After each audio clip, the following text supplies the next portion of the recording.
Hey guys, in today's video tutorial, what I have decided to do is I have a little application that I wrote very recently. It's just kind of like a fun type of application, but the reason I have decided to publish these videos is because in this video tutorial my goal is I'll be covering a lot of stuff like dependency injection, and how to do dependency injection with with the controller and the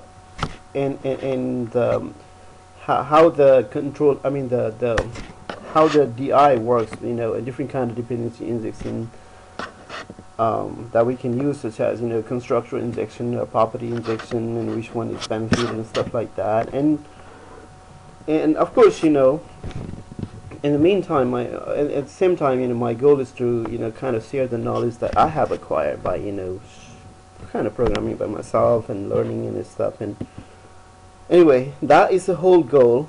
Even before that, I would like to show you this little application, what it does. Okay, and then after that, I will share the code and how to write it, stuff like this, and I will give you the whole architecture, how I just the code and stuff, how I did it. Okay, this is basic. The idea about this one is like, if you are familiar with the Yelp website, where you can go to any restaurant or businesses, and mainly in the local area, you can write a comment, but of course to write a comment you gotta log in and stuff like that. So that's basic structure of the application. Of course, this is by default template of the Asp NET MVC. This is the banner, basically same banner of the Yelp.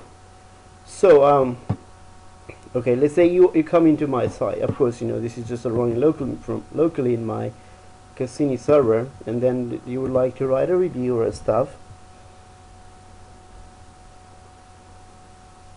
Here is just some, of course, I'm playing with some data, and I just added this data into my system.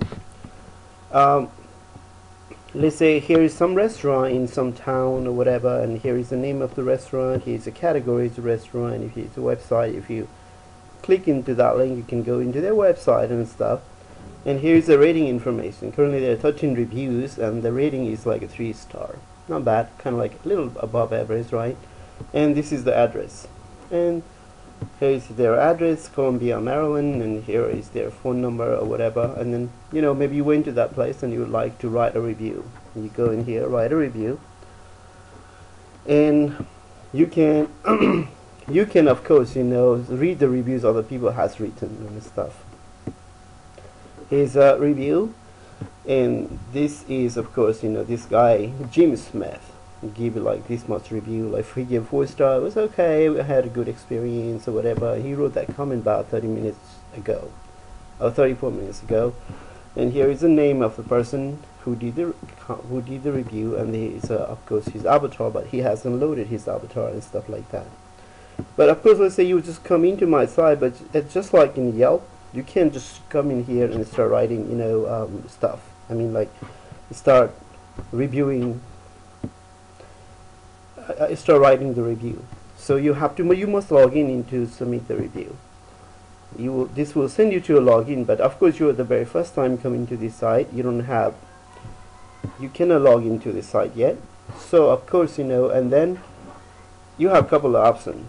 Well, right now I haven't implemented that feature. Maybe you can log in using your Facebook account or Twitter or Google or Microsoft, whatever.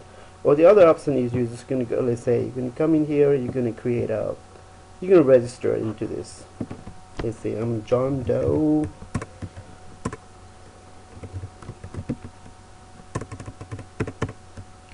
I have so many John there. Jimmy Doe. I don't know, just that. Jimmy Doe. J-Doe. So that I can remember when I log in. Okay. Now I come in here and I register. Now I'm a logged in user into the system, and it knows my name here. This is all built in, of course, provided by the ASP, by this default template. And then I come in here, write a review. Now, let's say there is a 13 reviews for this restaurant, and it got 3-star. Maybe you want to go ahead and write a review. So what happens right now is see, before, we didn't have this button. We had a hyperlink that forced us to, do authenticate us, log into our system.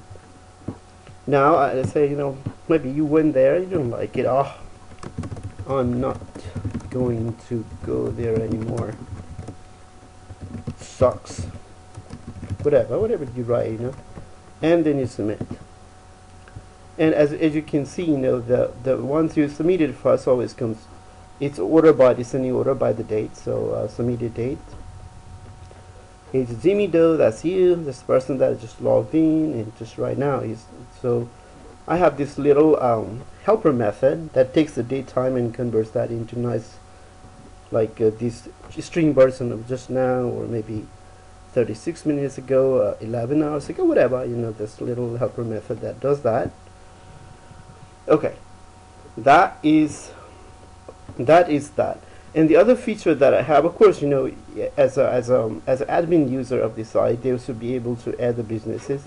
Or my goal is to, once you authenticate, maybe right now only the admin can add a new business and stuff. Maybe later on, as my client grows, I might give them to add their businesses here, right? So only right now, of course, only person that can add businesses, let me log in as her, because she is in admin role.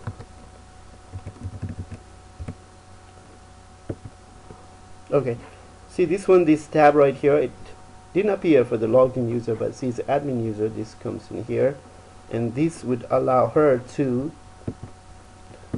add a new category of businesses. So maybe you can add a new establishment or whatever. So this is the little feature of that. This is the basic feature of the application. Okay, that is how it behaves. Next thing I'm gonna show you is the basic database. Well, this database, basically I generated this database schema. I have this database called fake yell and a bunch of this table right here.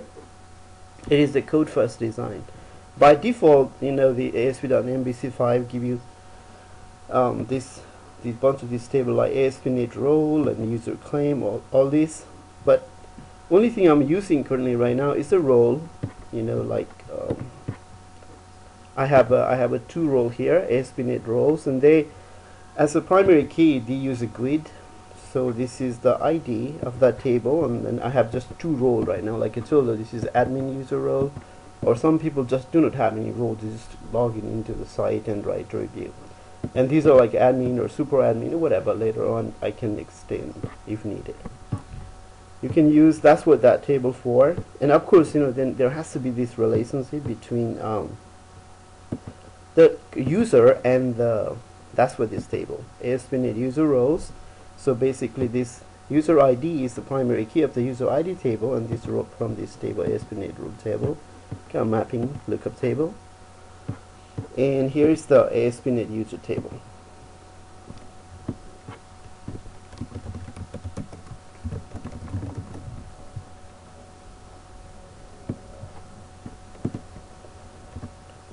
And okay, see, as you can see, there's some people here, and then there's all this MVC5 identity automatically creates all this table for you if you decide to use that feature, right? But however, see, they didn't have like stuff like the first name, last name, and email address. I had to add those properties, okay, so into the class so that they would appear. Let me show you how to do that one next, okay? So this is the, and of course, the other main feature is, of course, I have this is how my schema looks like. In essence, then an establishment will have multiple locations, and each location will have an address information and a contact information, and then and then each location will have multiple ratings. So that's the relationship between those tables there. Okay, that's okay. This is what I wanted to show you. Like, let's say by default, it doesn't give you, if you need to add additional properties into that application user, then this is what I did. This is my identity user. I inherit from this identity user right here and added some properties like first name, last name, and email address. And then okay, this now let's look at into my domain object. I'm going to go one by one. Let's start with the domain.